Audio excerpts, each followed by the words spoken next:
শারীরিক প্রতিবন্ধী খালেদা বেগম প্রতিবন্ধী জেনে বিয়ের ৩ মাসের মাথায় ঘর থেকে বের করে দেয় স্বামী শাহজাহান। কিন্তু তখন খালেদা সন্তান সম্ভবা।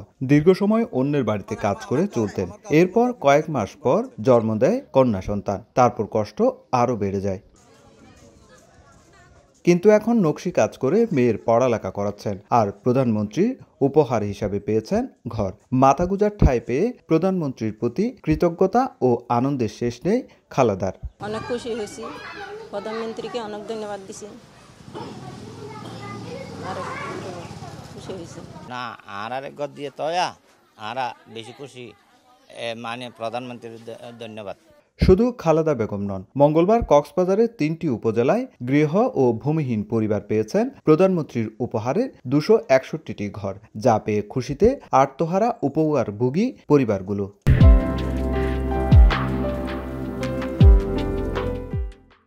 আর তা আগে নয় ছিল, এখন শেখ হাসিনা ঘর দিয়ে আর আল্লাহ খুশি হয়েছে।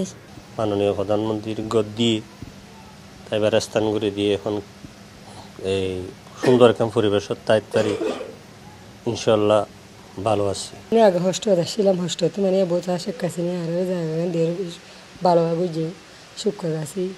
মুজিব বর্ষ বাড়ি পেয়েছি, আমরা অত্যন্ত খুশি হয়েছি। আমরা প্রধানমন্ত্রীকে অত্যন্ত ধন্যবাদ জানাই। ঘরের চাবি হস্তান্তর উপলক্ষে ভিডিও কনফারেন্সে কক্সবাজারের সঙ্গে যুক্ত হন প্রধানমন্ত্রী শেখ হাসিনা। এ সময় তিনি উপকারভোগীদের কথা শুনেন আর নৃত্যশিল্পীদের পরিবেশনায় নাচ উপভোগ করেন। আর জেলা প্রশাসক জানালেন, পর্যটন নগরী কক্সবাজার এখন গৃহহীন মুক্ত জেলা। কক্সবাজার জেলা পরিণত হয়েছে দেশের অন্যতম গুরুত্বপূর্ণ বাণিজ্যিক হাবে। মাননীয় প্রধানমন্ত্রী, আপনি আজকে কক্সবাজার জেলার 3টি উপজেলাকে ভূমিহীন এবং গৃহহীন মুক্ত ঘোষণা করেছেন এবং এর মাধ্যমে সমগ্র কক্সবাজার জেলা আপনি ভূমিহীন এবং গৃহহীন মুক্ত ঘোষণা করেছেন। কক্সবাজার জেলার 9টি উপজেলায় 4,925টি ভূমিহীন এবং গৃহহীন পরিবারকে আপনার উপহারের ঘর বুঝিয়ে দেওয়া হয়েছে। কয়েক দফায় কক্সবাজারের 9টি উপজেলায় 4,664টি পরিবারের মধ্যে গৃহ হস্তান্তর করা হয়েছে। এমনিতে রোহিঙ্গা অবস্থানের কারণে অন্যান্য সংকটের সঙ্গে কক্সবাজারে বাড়ছিল গৃহহীনের সংখ্যা। তবে শেষ পর্যন্ত সব চ্যালেঞ্জ মোকাবেলা করে গৃহহীন মুক্ত হয়েছে পর্যটন নগরী কক্সবাজার।